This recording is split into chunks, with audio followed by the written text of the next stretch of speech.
The private dining room at Auberge Cardinal in Old Montreal was the kind of place where the cutlery cost more than most people's rent, and the silence between courses felt deliberate, sculpted, almost like the ice centerpiece that sat melting at the heart of the table without anyone seeming to notice.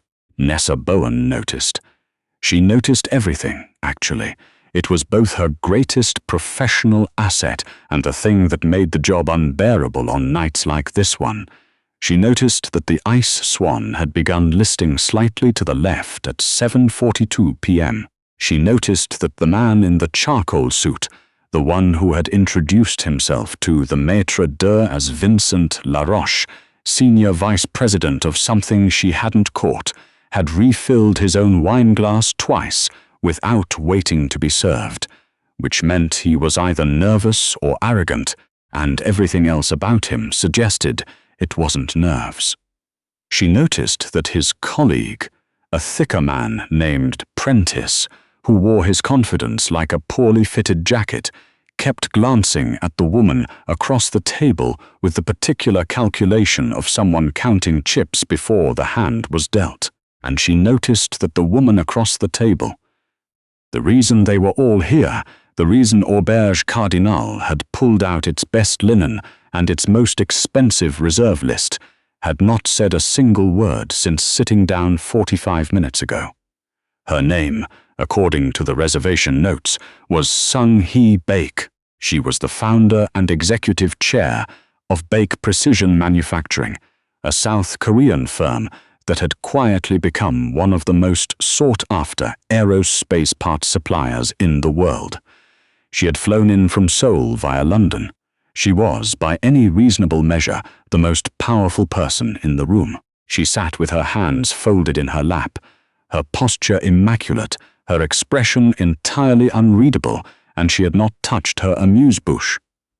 Laroche was doing most of the talking. He had a way of speaking that filled space without her contributing much to it, a talent Nessa associated with men who had been rewarded their entire lives for sounding certain, regardless of whether they were. He was describing synergies. He used the word 4 times in 8 minutes. Nessa counted. The Montreal facility alone puts us into position to triple throughput within 18 months, he was saying, cutting into his foie gras with more enthusiasm than the dish warranted. And when you combine that with the Quebec City expansion, we're looking at a partnership that is, frankly, transformative. Prentice nodded along like a metronome. Sung-hee Baek listened, or appeared to listen, and said nothing. Nessa moved to the sideboard to retrieve a fresh water carafe, and as she passed behind Laroche's chair, she caught a glimpse of the tablet he'd propped against the bread basket. Open to a document, the font just large enough for her to register a few words before she stepped back into her customary position near the service door. Exclusivity clause. Transfer of licensing rights, irrevocable. She kept her face neutral. It was something she'd learned in her second week at the restaurant. The staff were furniture, useful, occasionally, but not present in any way that mattered. She had discovered early on that this invisibility, which had felt humiliating at first, occasionally made her the most informed person in the building. Laroche was laughing now at something Prentice had said. Sung-hee Baek smiled.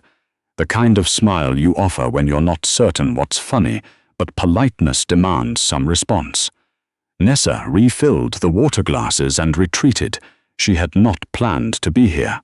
That was the thought she returned to, on the drive home each night, the one she'd stopped saying out loud because it sounded like complaint, and she wasn't the type.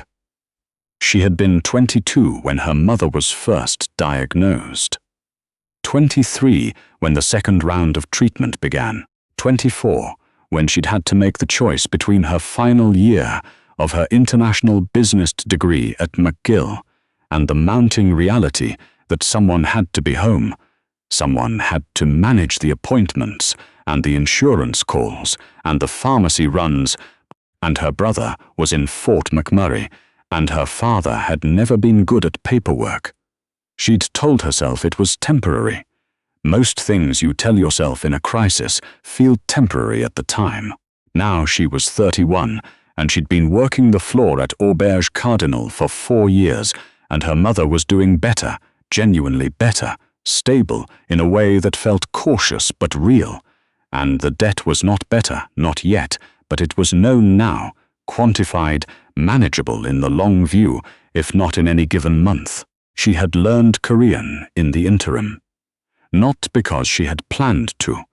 She hadn't planned most of the useful things in her life, but because the woman in the apartment above her mother's had a daughter who came every Sunday and who spoke very little English, and there had been years of Sunday afternoons in that kitchen, with tea and a grammar workbook and patience on both sides that had eventually become fluency.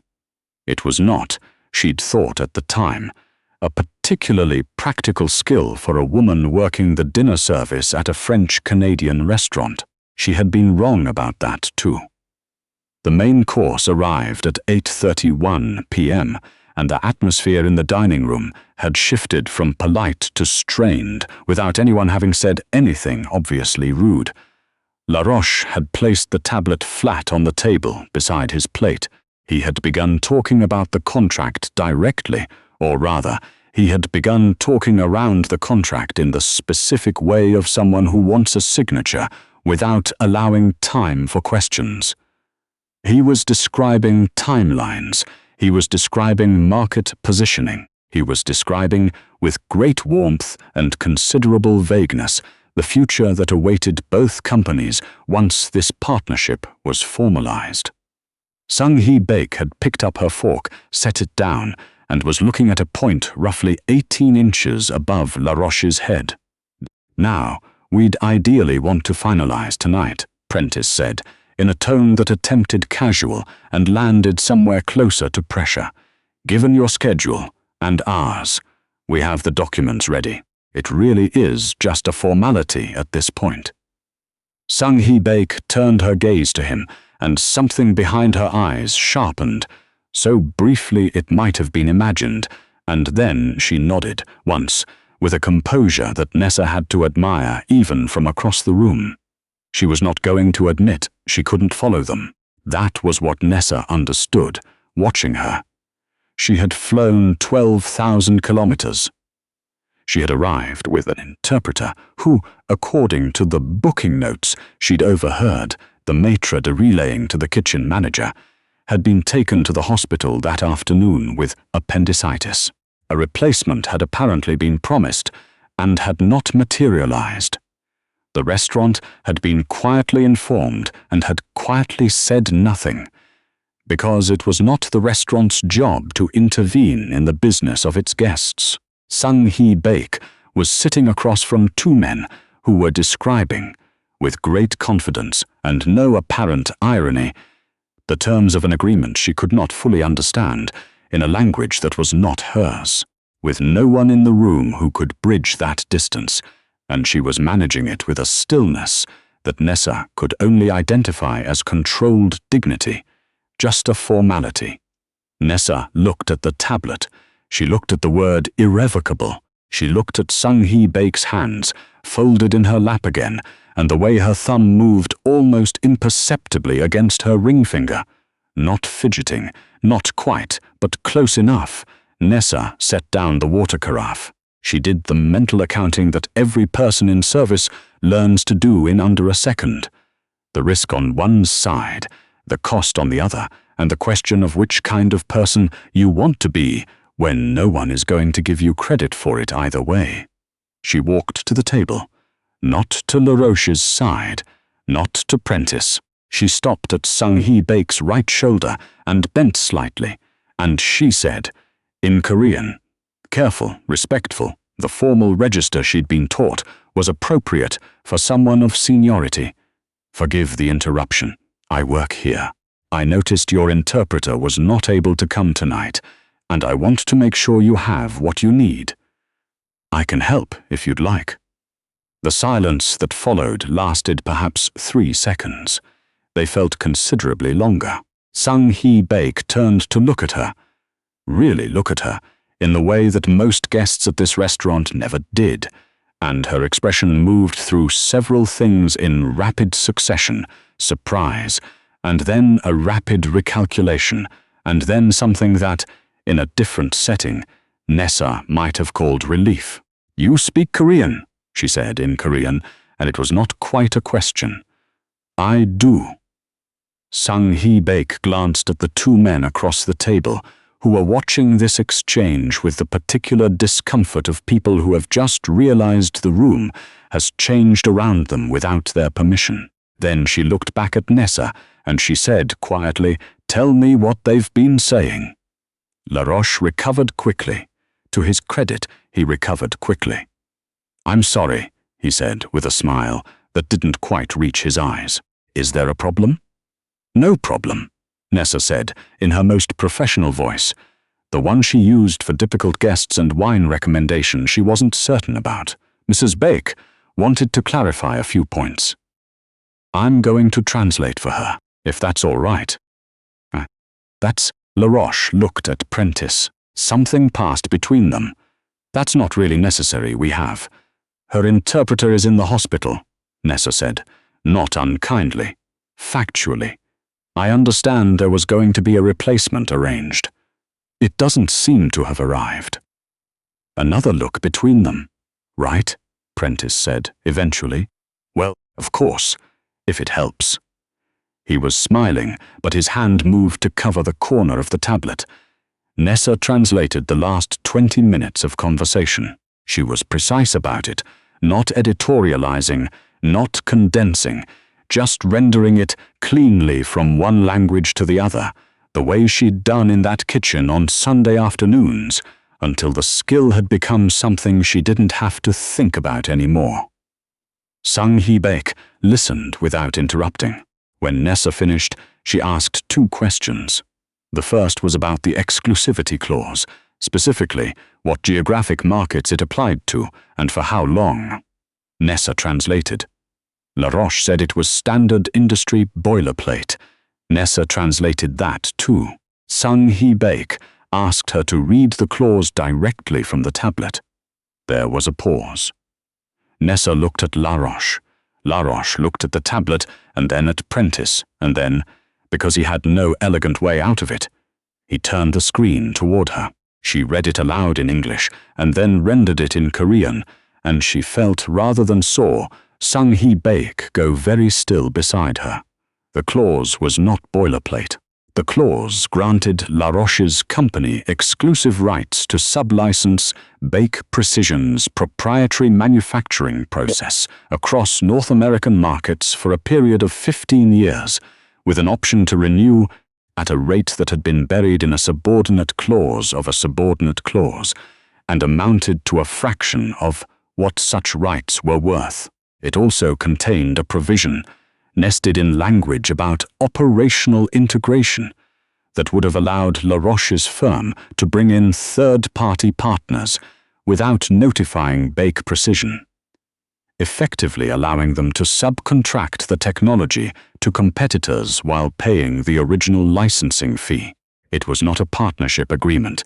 It was a transfer document. Sung Hee Baek was silent for a very long moment.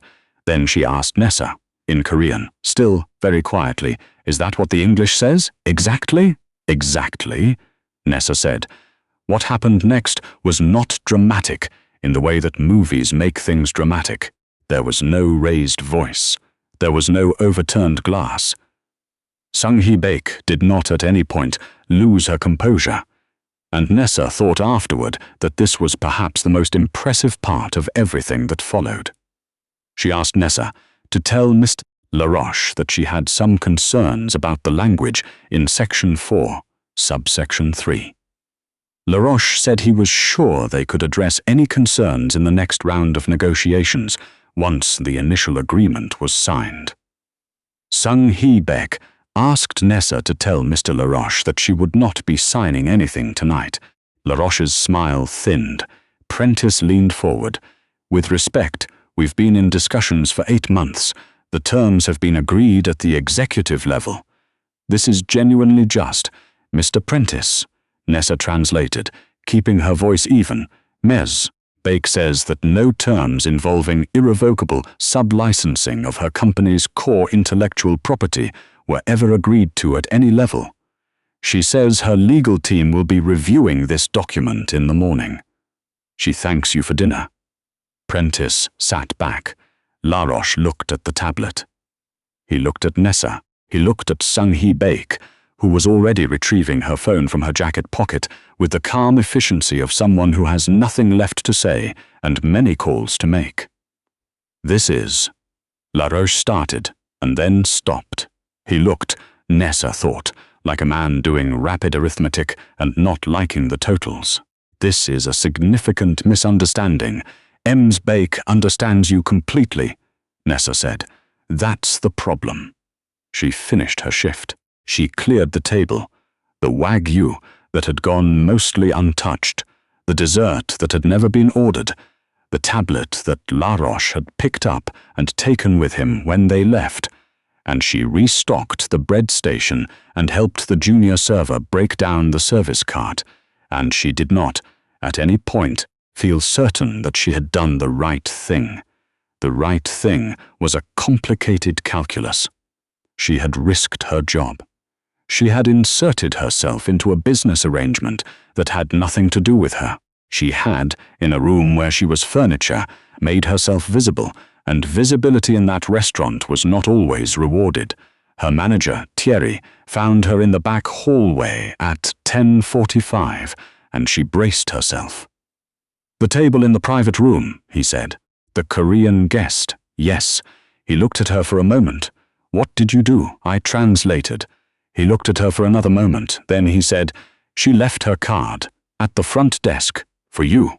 He held it out, a cream rectangle, very plain, the name in both English and Korean. "She asked us to make sure you got it." Nessa took it. "Thierry," she said, because she felt she owed him something close to honesty. "Those two men, the ones she was with." "I know," he said. He had been running front of house at Auberge Cardinal for 11 years, and he had a way of knowing things that Nessa had long since stopped questioning. "They won't be back." "Will I?" she asked. He almost smiled. "That's probably up to you now." She called the number 3 days later. She'd spent those 3 days talking herself in and out of it approximately once every few hours, running the conversation in her head in both languages, second-guessing her Korean, second-guessing herself. The woman who answered was not Sung-hee Bake. She was an assistant, brisk and professional, who asked Nessa's name and put her on hold for exactly 90 seconds before Sung-hee Bake herself came on the line. "I've been waiting," she said, in Korean, and she sounded like someone who had, in fact, been waiting, and who was not particularly surprised that the wait was over. They spoke for 40 minutes. Nessa learned that Bake Precision had been quietly looking to establish a North American operation.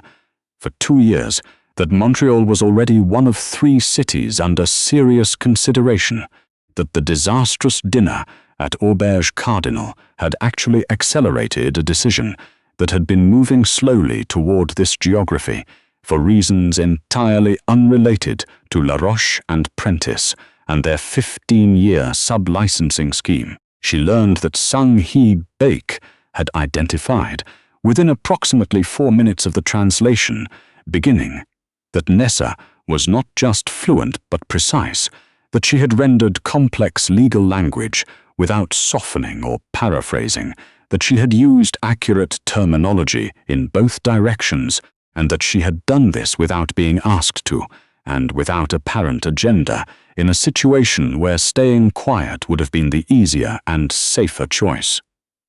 "I'm looking for a head of Canadian operations," Sung-hee Bake said, near the end of the call, "someone who understands both markets, who can move between cultures without losing precision, who can be trusted in a room when I can't be there myself." Nessa stood in her kitchen. Through the window she could see the November light going flat over the rooftops of the plateau, and she was holding the phone with both hands. "I don't have my degree," she said, not as an excuse, as a fact. She'd learned to offer the fact early, before someone discovered it and assumed she'd been hiding it. "I left McGill 3 credits short of finishing. My mother was sick.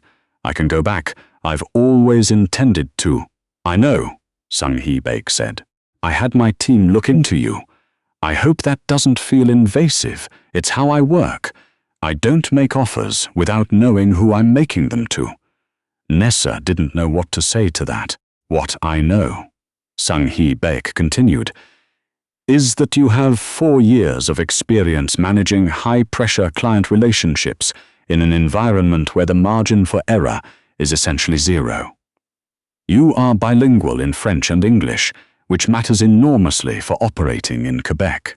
You speak Korean fluently, which is, as you might imagine, not something I expected to find in a Montreal restaurant. And you demonstrated, in a room full of people who should have known better, the kind of judgment that I cannot teach and that cannot be acquired from a textbook." She paused. "The 3 credits, Nessa, I am not concerned about. It took some time, as most things worth taking time overdue."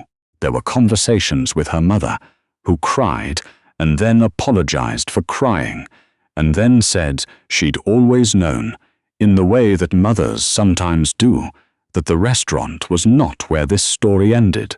There were conversations with Thierry, who gave her a reference so warm it embarrassed her, and who told her with characteristic understatement that he hoped she'd order from Auberge Cardinal when they eventually did the Montreal launch event. There were phone calls with Baek Precision's legal team, who were scrupulously thorough, and a video meeting with the head office in Seoul, where Nessa sat at her kitchen table in her best blazer and answered questions for 2 hours in alternating English and Korean, and at the end was told she'd done well, in the particular restrained way of people who do not offer praise carelessly. There were, as it turned out, also proceedings involving La Roche and Prentice, not brought by Nessa. She had nothing to do with it. But Sung Hee Baek's legal team had reviewed the contract and found that the meeting at Auberge Cardinal was not the first time similar language had appeared in agreement their firm had presented to foreign companies whose representatives might have difficulty parsing English legal text. The investigation was handled quietly, in the way that certain investigations are, but Nessa heard through Thierry, who heard these things, as he always did, that it had not gone well for either of them. She did not feel satisfaction about that, exactly. She felt something more complicated, which was the recognition that the room had contained 2 people doing harm, and 1 person with the ability to stop it, and the question of what kind of person you want to be had turned out, when it came to it, to have an answer she could live with. The Montreal office of Baek Precision opened the following September, on a Tuesday, with low grey clouds pressing in from the St. Lawrence, the way they do in early fall when the city is remembering winter. Nessa stood at the window of the 8th floor, looking out at the street below, at the delivery trucks and the cyclists, and the cluster of people waiting for the light at the corner, and she thought, not for the first time, about the distance between where you imagine you're going and where you actually end up. She had imagined at 22 a career that looked a certain way, an office somewhere, perhaps, a trajectory with visible steps. She had not imagined 4 years of dinner service and Sunday afternoons in a kitchen above her mother's apartment, learning the grammar of another language out of company and loneliness, and the particular stubbornness that had always been, for better and worse, her most consistent trait. She had not imagined that the most consequential room she would ever stand in would be one where she was holding a water carafe and noticing that a woman's thumb was moving against her ring finger and that a word on a tablet screen was irrevocable. Her phone buzzed on the desk behind her. It was a message from her mother, a photo, the kitchen window, with morning light coming through, a cup of tea, a single line of text that said, "Proud of you, always have been." Nessa looked at it for a moment. Then she turned back to the window, to the city and the clouds, and the particular grey-gold light of a Montreal morning in September, and she thought that the universe had a strange sense of direction, that it rarely took you where you were pointed, but that if you paid attention, if you noticed things, if you were willing to speak when speaking was the harder choice, it sometimes took you somewhere true. She had a 9 o'clock. She had, as of this morning, a staff of 7 and a mandate and a desk with her name on a small metal plate beside the door. She picked up her coffee. She went to work.